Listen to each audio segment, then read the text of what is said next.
Hello friends, स्वागत है आपका फिर से आप सभी का हमारे यूट्यूब चैनल में। और दोस्तों, आज हम बात करेंगे बिहार आमीन एग्ज़ाम 2021 का जो है और एग्ज़ाम होने के बाद जो इसका रिज़ल्ट कब तक डिक्लेयर होगा। ठीक है, इंटरव्यू या काउंसलिंग में क्या लेकर जाना है। ठीक है, अगर इंटरव्यू होता है तो क्या सवाल पूछे जा सकते हैं, काउंसलिंग होगा तो उसमें आपको क्या क्या वहाँ पे डॉक्यूमेंट आपको लेके जाने हैं, क्या वहाँ पे बताना है ना।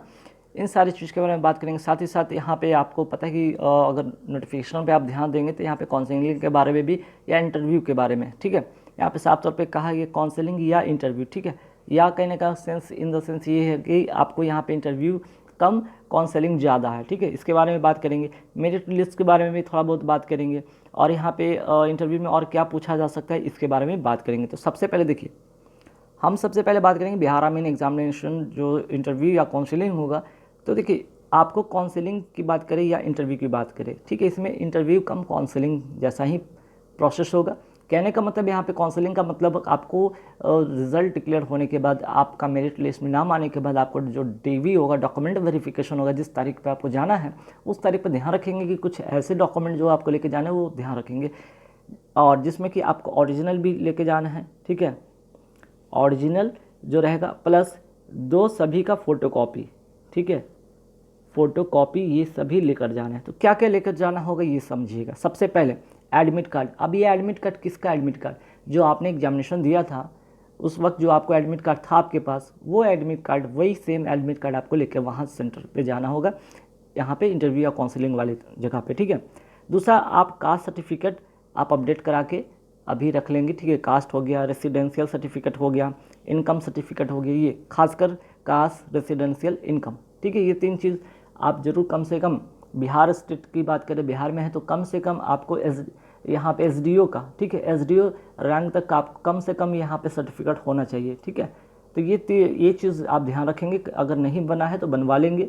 ठीक है, दूसरा चीज़ यहाँ पे अब आता है इम्पॉर्टेंट कि आपने मैट्रिक का मार्कशीट आपको लेके जाना है। मार्कशीट के साथ साथ उसका सर्टिफिकेट भी, मार्कशीट एंड सर्टिफिकेट, ध्यान रखिए, मैट्रिक का मार्कशीट होगा ही होगा, प्लस सर्टिफिकेट भी आपको लेके जाने होंगे। इंटर का मार्कशीट और सर्टिफिकेट लेके जाना होगा।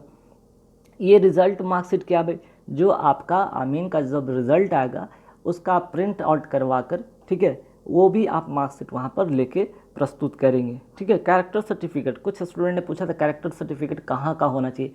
ये आपका कैरेक्टर सर्टिफिकेट स्कूल या कॉलेज, जहाँ से भी आपने रिसेंटली पढ़ा है, स्कूल या कॉलेज कहीं का भी हो, आप यहाँ पे आप दे सकते हैं कैरेक्टर सर्टिफिकेट के तौर पे। ठीक है, और कम से कम 3 से 4 फोटो आप रखेंगे। तो ये हो गया इंटरव्यू या काउंसलिंग वाले दिन आपको क्या लेके जाना है। ठीक है, अब आते हैं कुछ और इम्पॉर्टेंट चीज़, जैसे मेगा सूची।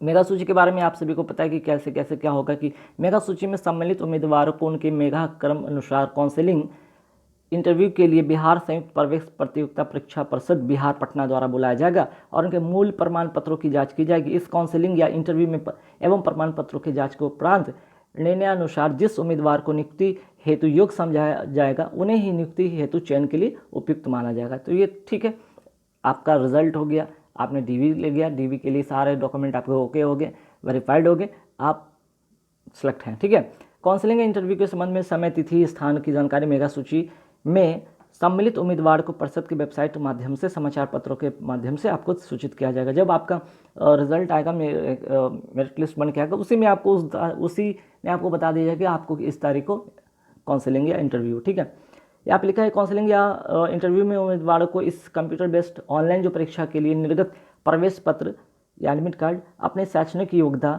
एवं संबंधित मूल प्रमाण पत्र लाना है, जिसके बारे में अभी मैंने चर्चा किया। ठीक है, देखिए मेरिट लिस्ट में यहाँ पे क्या कहा गया है कि कुल मिलाकर यहाँ पे सामान्य वर्ग के लिए 40%, पिछड़ा वर्ग के लिए 36.5%, अत्यंत पिछड़ा वर्ग के लिए 34%, अनुसूचित जाति, अनुसूचित जनजाति, महिला वर्ग के लिए 32% ये स्कोर लाने हैं। ठीक है, आपको पता है कि यहाँ पे 75 जो था, है ना, 75 क्वेश्चन थे, 75 मार्क्स के लिए हुए थे पेपर, और 2.5 घंटे का, 2.25 घंटे का समय मिला था, है ना। तो ये 75 क्वेश्चन में से आपको करना क्या लेकर आना है, 75 मार्क्स में से क्या लेकर आना है, 40% जनरल कैटेगरी, कम से कम पास होने के लिए। ठीक है, और एक चीज़ और बोला कि उपरोक्त क्वालिफाइंग मार्क्स दोनों विषय में अलग अलग होंगे, पार्ट ए और पार्ट बी, दोनों में आपको पास होने हैं और इसी परसेंटेज में ही पास होने हैं। ठीक है, कम से कम मिनिमम जो है आपको इतने तो मार्क्स लाने हैं, और मैक्सिमम मेरिट बनने के लिए आपको मैक्सिमम मार्क्स भी लेकर आने हैं, ठीक है। तो ध्यान रखिए, ये तो हो गया। अब यहाँ पे एक चीज़ और सवाल होगा कि इंटरव्यू अगर होता है, तो थोड़ा दिन मान लीजिए काउंसलिंग की तो बात होगी, इंटरव्यू अगर होता है तो क्या सवाल पूछा जा सकता है।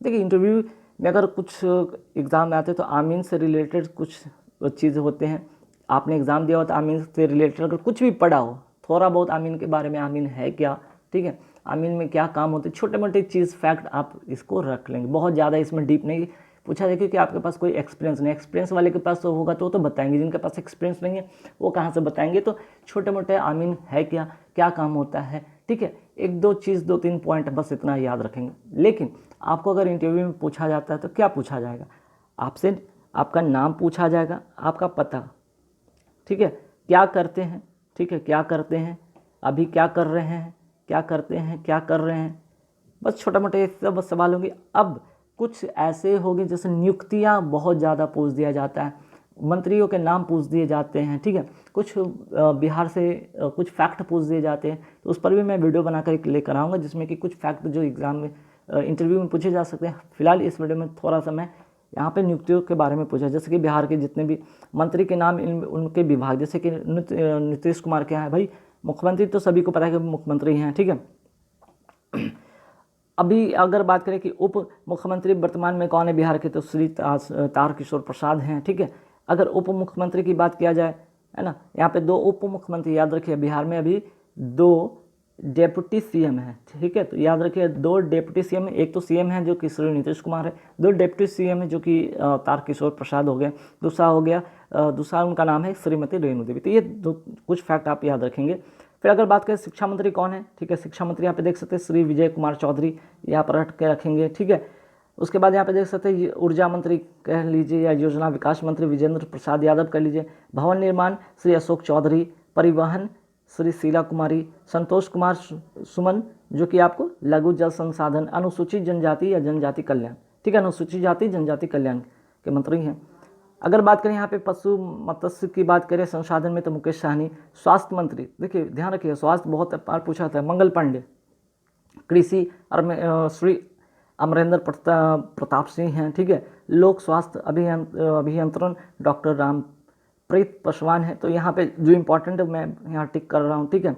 श्रम संसाधन सूचना प्रौद्योगिकी श्री जीवेश कुमार, ठीक है। राजस्व एवं भूमि सुधार राम सूरत कुमार, उद्योग सैयद शाहनवाज हुसैन, ग्रामीण विकास श्री श्रवण कुमार, समाज कल्याण श्री मदन साहनी, प्रमोद कुमार, गन्ना उद्योग या विधि मंत्रालय श्री संजय कुमार झा, जल संसाधन सूचना एवं जनसंपर्क मंत्रालय के कार्यभार इनको मिला है। खाद्य एवं उपभोक्ता संरक्षण, ठीक है, याद रख लीजिएगा श्रीमती लेशी सिंह। पंचायती राज की बात करें तो सम्राट चौधरी। तो 2-3 फैक्ट, बहुत ज़्यादा नहीं, ठीक है। जैसे कि यहाँ पे देख सकते हैं कि आपको सीएम डिप्टी सीएम याद रखना ही है, शिक्षा मंत्री याद रखना ही है, ठीक है। उसके बाद यहाँ पे देख सकते हैं कि स्वास्थ्य मंत्री याद रखना है, कुछ कुछ चीज़ें आप याद रखेंगे, ठीक है। तो गाइस इस तरह के कुछ फैक्ट आएंगे। अब रहा कि भाई इतना कुछ जानने के बाद अब सवाल है कि क्या एक्सपेक्ट कर सकते हैं कट ऑफ, क्या एक्सपेक्ट कर सकते हैं cut off general category, BC category, EWS category, EBC category, SC category, ST category, male या फीमेल कैटेगरी का क्या आ जा सकता है कट ऑफ। इस पर बहुत बार मैंने 1-2 बार चर्चा कर चुका, फिर भी मैं इस वीडियो में आप लोग के साथ शेयर कर रहा हूँ कि देखिए जनरल कैटेगरी के बारे में बात करें, आउट ऑफ अगर 75 की बात करें, ठीक है, तो 62-63 जनरल कैटेगरी का होगा।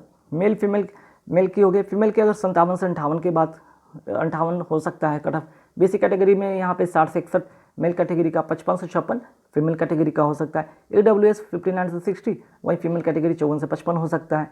ईबीसी का 58 से 60, वहीं फीमेल कैटेगरी का 54 से 55। एससी कैटेगरी का 54 से 55 मेल कैटेगरी का, तो फीमेल कैटेगरी का 49 से 50 के आसपास में कट ऑफ देखने को बनेगा। एससी एसटी की अगर बात करें, एसटी की बात करें तो 55 से 56 मेल कैटेगरी का, तो फीमेल का 50 से 51। और ये सभी एक चीज़ नोट कर लीजिएगा, ये सभी क्या है, आफ्टर नॉर्मलाइजेशन मार्क्स है। आफ्टर नॉर्मलाइजेशन कहने में तो नॉर्मलाइज्ड मार्क्स ही आपको हैं, ठीक है।